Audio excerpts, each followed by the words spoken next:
आजको यस भिडियो अन्तर्गत रहेर म तपाईलाई यदि तपाई कोरियामा चाहिँ भर्खरै आउनु भएको छ र तपाईले एलियन कार्ड बनाउनु भएको छैन भने त्यस्तो अवस्थामा कसरी 방문예약 신청 चाहिँ कसरी गर्ने अर्थात् तपाईको चाहिँ अरु भिजा सम्बन्धी समस्या जस्तै थुङडोजुङ छेफागु छेर्यु किगन यान्जाङ त्यस्तै गरी तपाईले चाहिँ कुनै पनि भिजा सम्बन्धी समस्या भएर तपाई सामदाङ अर्थात् परामर्शको लागि या गर्दै हुनुहुन्छ भने आजको भिडियो अन्तर्गत रहेर तपाईलाई प्रोपर जानकारी दिनेछु कसरी या गर्ने भन्ने बारेमा। यदि तपाई पनि आजको टपिक बारे इन्ट्रेस्टेड हुनुहुन्छ भने भिडियोलाई स्किप नगरी अन्तिमसम्म हेर्नु होला।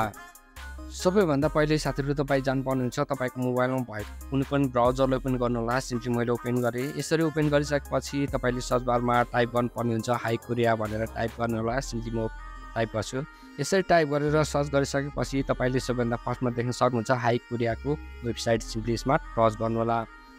यसमा टच गरिसकेपछि तपाईले यहाँ नजिक पिनोट अप्सन देख्न सक्नुहुन्छ। तपाईले चाहिँ यो सेकेन्ड अप्सनमा 방문예약 भनेर देख्न सक्नुहुन्छ। सिम्पली तपाईले 방문예약मा टच गर्नु होला। यसमा टच गरिसकेपछि स्क्रोल डाउन गर्नु होला। स्क्रोल डाउन गरिसकेपछि तपाईले चाहिँ हाई कोरियाको आईडी क्रिएट नगरिकन पनि तपाईले याक गर्न सक्नुहुन्छ। त्यसको लागि सिम्पली तपाईले 방문예약 신청 fee 회원 भनेको छ। सिम्पली यसमा टच गर्नु होला। यसमा टच गरिसकेपछि एउटा पपअप आउँछ। सिम्पली यसलाई ओकेमा टच गरिदिनु होला।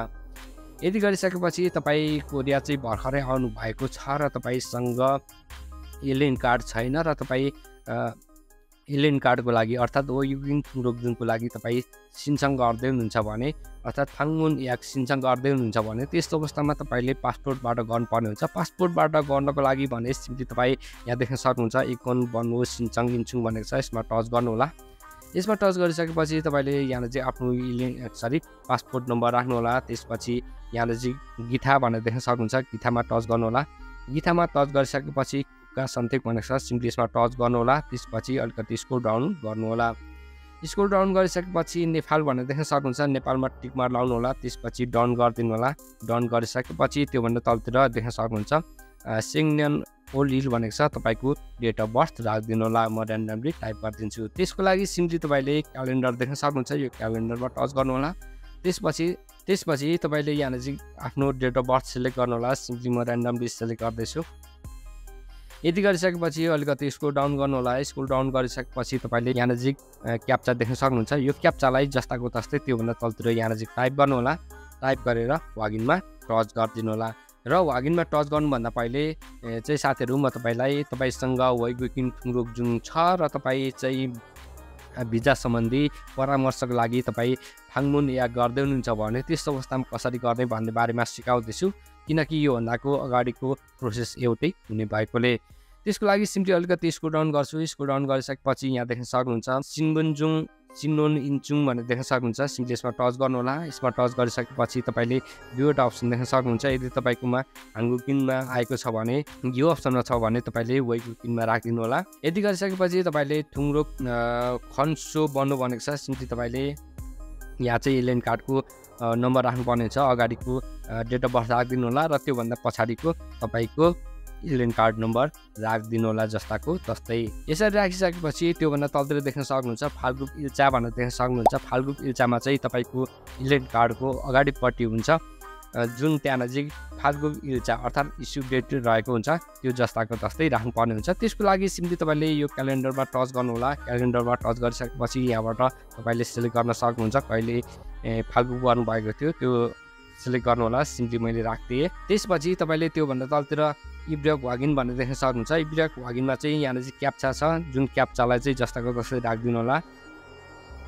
यसरी राखिसकेपछि तपाईले यहाँ देख्न सक्नुहुन्छ वागिन भनेर देख्न सक्नुहुन्छ। सिम्पली तपाईले वागिनमा टच गरिदिनु होला। त्यसपछि तपाईको मोबाइलमा यस्तो इन्टरफेस देख्ने छ। सबैभन्दा फर्स्टमा चाहिँ तपाई कुन ग्रुपमा चाहिँ जानुपर्ने हो त्यो तपाईले थाहा पाउनु पर्ने हुन्छ। त्यसको लागि सिम्पली तपाईले सबैभन्दा फर्स्टमा रहेको यहाँ देख्न सक्नुहुन्छ नाम देख्न सक्नुहुन्छ। यो नामलाई हेर्नु होला।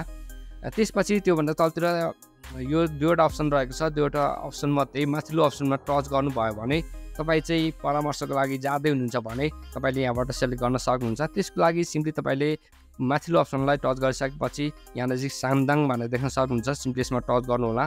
यसमा टच गरिसकेपछि अलिकति स्क्रोल डाउन गर्नु होला। स्क्रोल डाउन गरिसकेपछि तपाईले यहाँ नजिक आफ्नो मोबाइल नम्बर राख्नुपर्ने हुन्छ। मोबाइल नम्बर राख्नको लागि सन्तेकमा टच गर्नु होला। सन्तेकमा टच गरिसकेपछि आफ्नो मोबाइल नम्बर राख्नु होला। यसरी जुन नम्बर रहेको छ त्यो सेलेक्ट गर्नु होला। त्यसपछि यहाँ नजिक आफ्नो मोबाइल नम्बर राख्दै जानु होला। यसरी राखिसकेपछि यहाँ भनेको छ फिमेल बनो भनेको छ।